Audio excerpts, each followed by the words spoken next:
السلام علیکم ورحمۃ اللہ وبرکاتہ۔ اعوذ باللہ من الشیطان الرجیم، بسم اللہ الرحمن الرحیم۔ محترم سامعین، تہجد قیام اللیل کے آغاز کا مسنون طریقہ حضرت عاصم بن حمید بیان فرماتے ہیں کہ میں نے سیدہ عائشہ رضی اللہ عنہا سے پوچھا، نبی علیہ الصلوۃ والسلام کے الفاظ سے قیام اللیل کا افتتاح کیا کرتے تھے؟ انہوں نے فرمایا، رسول اللہ صلی اللہ علیہ وسلم 10 بار اللہ اکبر، 10 بار الحمدللہ، 10 بار سبحان اللہ، 10 بار لا الہ الا اللہ، 10 بار استغفر اللہ کہتے تھے۔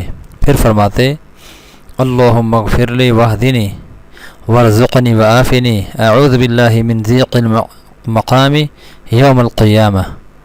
اے اللہ مجھے بخش دے، مجھے ہدایت دے، مجھے رزق عطا فرما اور مجھے عافیت دے، اور میں قیامت کے دن اللہ کے سامنے کھڑا ہونے کی تنگی سے اللہ کی پناہ چاہتا ہوں۔ سنن نسائی کے شریف اندر یہ حدیث موجود ہے، سنن ابی داؤد اور سنن ابن ماجہ کے اندر۔ اللہ رب العزت ہم سب کو تہجد کی توفیق عطا فرمائے، اور اس سے پہلے ان الفاظ کے ساتھ تہجد کی جو ہے وہ ابتدا کرنے کی بھی توفیق عطا فرمائے۔